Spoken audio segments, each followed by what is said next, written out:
안녕하세요. 오늘은 임플란트 수명을 늘리는 두 번째 방법에 대해서 말씀드리겠습니다. 바로 본론으로 가겠습니다. CT 사진에서 보시다시피 윗니, 아랫니, 앞니, 어금니 할 것 없이 자인치 뿌리 형태는 대부분 다 이렇게 길쭉길쭉하게 타원형으로 생겼고, 특히 큰 어금니 뿌리는 길쭉한 데다가 마치 땅콩 모양처럼 굴곡까지 져 있는 것이 개수마저 2개 내지 3개였습니다. 이래야 뿌리의 둘레가 길어져서 고정력도 커지고 두께도 늘어나서 더 단단해지기 때문이죠. 이것이 자연의 방식인 반면에 우리 인간의 방식은 지금까지는 동그란 픽스처 하나를 심어서 이런 모양의 뿌리를 대신해 주는 것이었습니다. 따라서 임플란트는 자연치에 비해서 고정력도 부족하고 또 두께도 얇아서 부러지기 쉬운 것이었으므로 임플란트의 수명이 자연치보다 짧을 수밖에 없었던 것입니다. 그나마 이렇게 골폭이 넓은 경우에는 지름이 큰 픽스처를 심을 수 있으므로 앞니나 작은 어금니에서 픽스처와 뿌리 간에 별 차이가 없어서 인간의 방식이 통할 수 있겠으나, 큰 어금니에서는 뿌리와 픽스처 간에 고정력 차이가 많이 나 있는 것을 1+1 방식으로 2개를 심어서 고정력을 늘려주었으나 아직도 자연치에 비해서 약간 모자랍니다. 반면에 골폭이 좁아진 경우에는 지름이 작은 픽스처를 심을 수밖에 없는데, 이렇게 되면 고정력과 두께가 전보다 더 작아집니다. 큰 어금니에서는 그나마 2개를 심을 수 있지만 앞니나 작은 어금니에서는 2개를 심을 수도 없으므로 자연치에 비해서 고정력이 많이 부족하고 무엇보다 지름이 작아서 조립형의 문제가 쉽게 나타났습니다. 그래서 조립형 대신에 일체형을 심어서 조립형의 문제점만 해결해 주는 선에서 거쳐야만 했습니다. 따라서 제가 오늘 드릴 말씀의 요지는 자연의 방식대로 마저 따라가자는 것입니다. 무슨 말씀이냐면, 이 그림을 가만히 보면 골폭은 좁아져 있지만 이 방향으로 뼈에 여유가 아직 있습니다. 만약 픽스처의 모양도 동그랗게 만들지 말고 자연치 뿌리처럼 길쭉하게 만들어서 이 방향으로 이렇게 돌려서 심어서 남은 골폭을 최대한 활용을 한다면 지금보다 고정력도 커지고 두께도 두꺼워질 것입니다. 하지만 임플란트의 가공 방법상 자연치 뿌리처럼 타원형이나 만곡된 땅콩 형태로 만들 수는 없습니다. 그 대신에 이 그림처럼 2개의 원호와 2개의 직선으로 이루어진 형태로 만들 수는 있습니다. 그래서 수년간의 연구 개발의 결과로 나온 것이 이 바이컷 임플란트입니다. 바이컷 임플란트 모양을 보면 동그란 픽스처의 둘레에서 대칭되는 2개의 외벽을 마치 절삭을 해둔 것 같은 모양이기 때문에 이름을 바이컷이라고 붙였습니다. 그 결과 2군데의 단면부가 있습니다.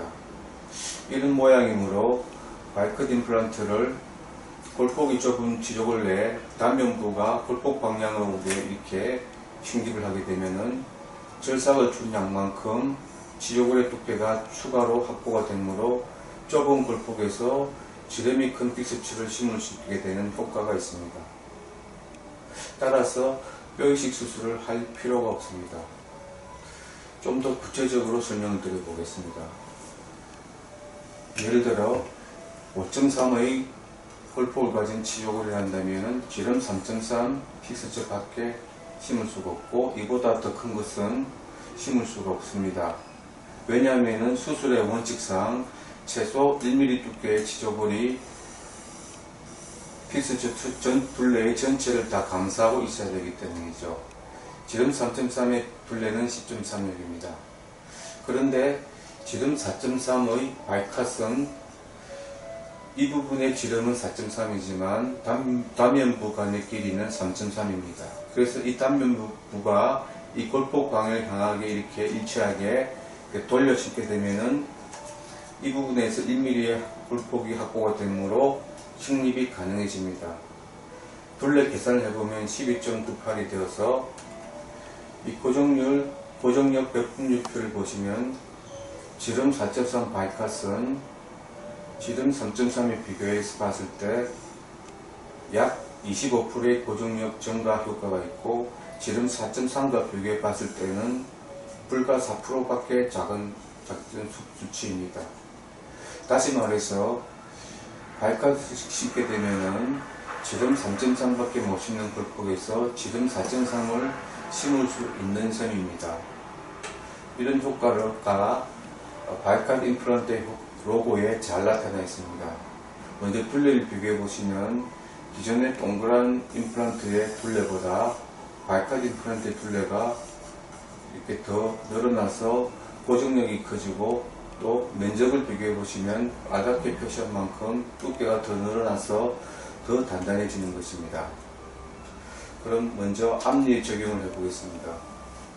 이 골폭이 좁아진 경우에는 전에 같으면 지름이 작고 동그란 일체형 하나를 신고 말았는데, 바이카스 신게 되면은 이렇게 단면부가 골폭 방향을 오도록 돌려 신게 되면 여기서 1mm의 골폭이 확보가 되면서도 전보다 더 고정력과 두께가 늘어나게 됩니다.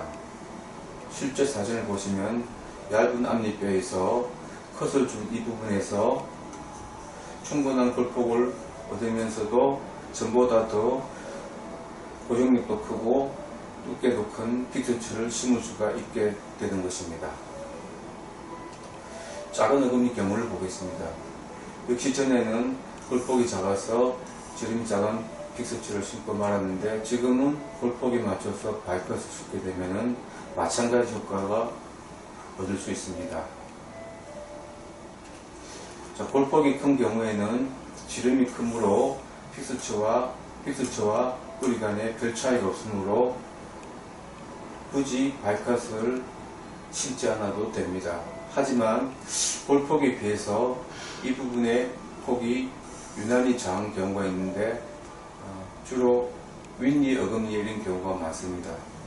실제 사진을 보시면 윗니 작은 어금니 임플란트를 해야 되는데 골폭은 괜찮은데, 보시다시피 이쪽에 간격이 폭경이 너무 작습니다. 이런 경우에는 바이카스를 심는 편이 더 유리합니다. 왜냐하면 이 넓은 골폭을 활용하기 위해서죠. 심는 요령은 좁은 골폭에 심는 경우와는 반대로 단면부가 이 방향으로 오도록 이렇게 세워 심으시면 됩니다.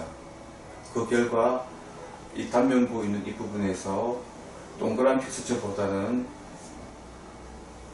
지로굴의 두께가 더 넓게 확보가 될 수 있는 것입니다. 그리고 돌려 심지 않고 세워 심었으므로 사진상 단면부가 나타나고 있습니다. 마지막으로 큰 어금니의 적용을 해보겠습니다.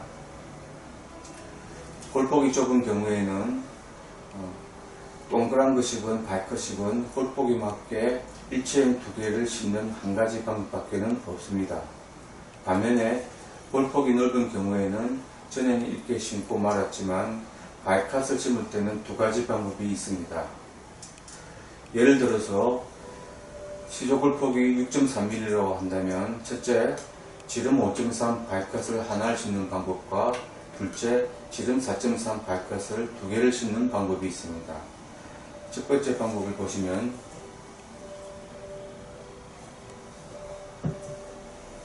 골폭이 6.3mm, 그러면은 지름 4.3 픽스처만 심을 수 있고, 지름 5.3 픽스처는 골폭이 부족하므로 심을 수가 없습니다. 그런데 지름 5.3 바이컷은 심을 수가 있습니다.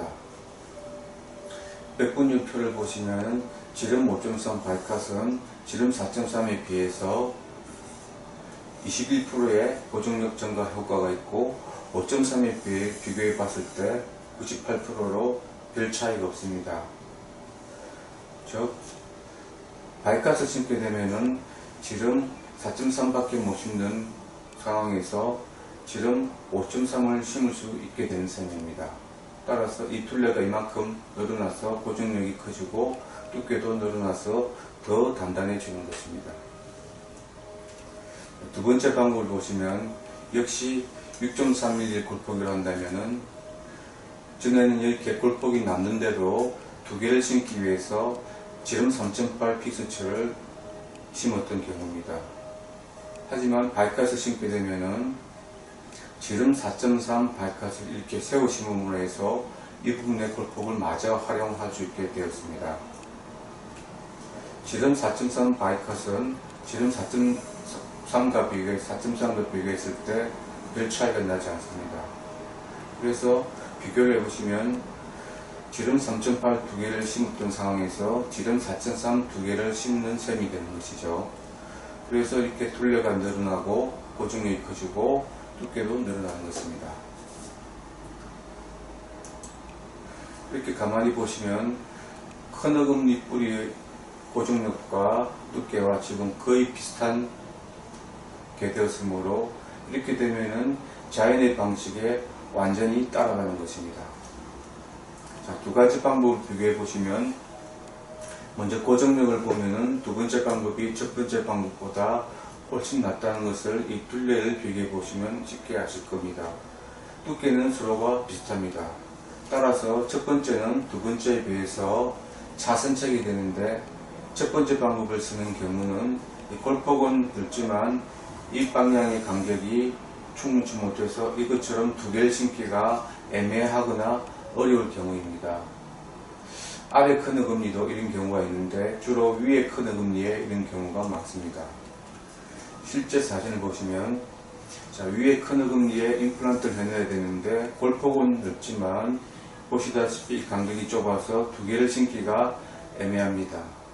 그래서 바이카스를 돌려서 이렇게 심었습니다. 돌려서 심었으므로 이 부분에 있는 이 단면부가 사진상 나타나지 않습니다. 대신에 뒤에 심은 이 동그란 조립형 피스처의 지점보다 훨씬 더 큰 걸 보시면 바이카스를 심은 효과를 아실 수가 있을 것입니다. 두 번째 케이스로서 역시 위에 커너금리 임플란트를 해놔야 되는데 이 경우에는 골폭도 넓고 간격도 넓어서 두 개를 심을 수가 있습니다. 그래서 바이카 두 개를 돌려 심지 않고 이렇게 세워 심었습니다. 그래서 사진상의 단면부가 다 나타나고 있습니다. 한편으로 첫 번째 방법을 쓰는 또 다른 경우가 있을 수 있는데 이 경우에는 골폭도 좋고 또 간격도 좋아서 두 개를 심을 수 있지만 일체형을 심는 것이 마땅치 않아서 조립형 바이컷 하나를 심는 경우입니다. 이렇게 되면 조립형 바이컷 심으로 둘레가 늘어나서 고정력은 커지겠으나